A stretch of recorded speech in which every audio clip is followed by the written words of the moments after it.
अथ सफला एकादशी व्रत कथा प्रारंभ। युधिष्ठिर ने भगवान श्री कृष्ण से प्रश्न किया, हे जनार्दन, पौष कृष्ण एकादशी का क्या नाम है और उस दिन किस देवता की पूजा की जाती है?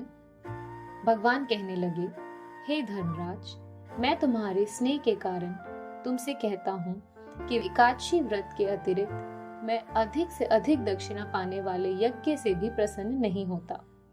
अतः इसे अत्यंत भक्ति और श्रद्धा से युक्त होकर करें। हे राजन, अब द्वादशी युक्त पौष कृष्ण एकादशी का महात्म सुनो। इस एकादशी का नाम सफला एकादशी है। इस एकादशी के देवता श्री नारायण हैं। विधि पूर्वक इस व्रत को करना चाहिए। जिस प्रकार नागों में शेषनाग, पक्षियों में गरुड़, सब ग्रहों में चंद्रमा, यज्ञों में अश्वमेध और देवताओं में भगवान विष्णु श्रेष्ठ है, उसी तरह सब व्रतों में एकादशी व्रत श्रेष्ठ है। जो मनुष्य सदैव एकादशी का व्रत करते हैं वे मुझको परम प्रिय हैं। इस व्रत की विधि इस प्रकार है। मेरी पूजा के हेतु ऋतु के अनुकूल फल, नारियल, नींबू, नैवेद्य आदि 16 चीजों से मेरी पूजा करें। रात्रि को जागरण करें। इस एकादशी के व्रत के समान यज्ञ, तीर्थ, दान, तप तथा और कोई दूसरा व्रत नहीं है। 5000 वर्ष तप करने से जो फल मिलता है उससे भी अधिक सफला एकादशी का व्रत करने से मिलता है। हे राजन, अब आप इस एकादशी की कथा सुनिए। चंपावती नगरी में एक महिष्मान नाम का राजा राज्य करता था। उसके 4 पुत्र थे। उन सब में लुम्पक नाम वाला बड़ा राजपुत्र महापापी था।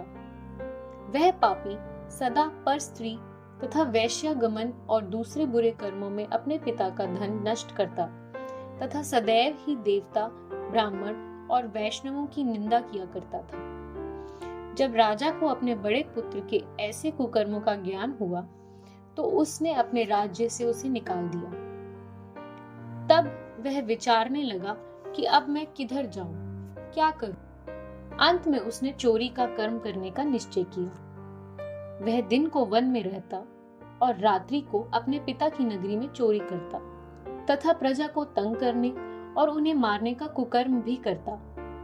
कुछ समय पश्चात सारी नगरी भयभीत हो गई। वह वन में रहकर पशु आदि मारकर खाता। जनता के कुछ लोग और राज्य कर्मचारी उसको इन कुकर्मों के कारण पकड़ने के बाद भी राजा के भय से छोड़ देते थे। उसी वन में एक अत्यंत प्राचीन विशाल पीपल का वृक्ष था। उसी वृक्ष के नीचे वह महापापी लुम्पक रहा करता था। इस वन को लोग देवताओं का क्रीड़ा स्थल मानते थे। कुछ समय पश्चात पौष कृष्ण पक्ष की दशमी के दिन वह गर्म वस्त्र न होने से शीत के कारण सारी रात्रि सो नहीं सका और उसके हाथ पैर अकड़ गए। वह रात्रि उसने बड़ी कठिनाई से व्यतीत की और सूर्योदय होने से पूर्व मूर्छित हो गया।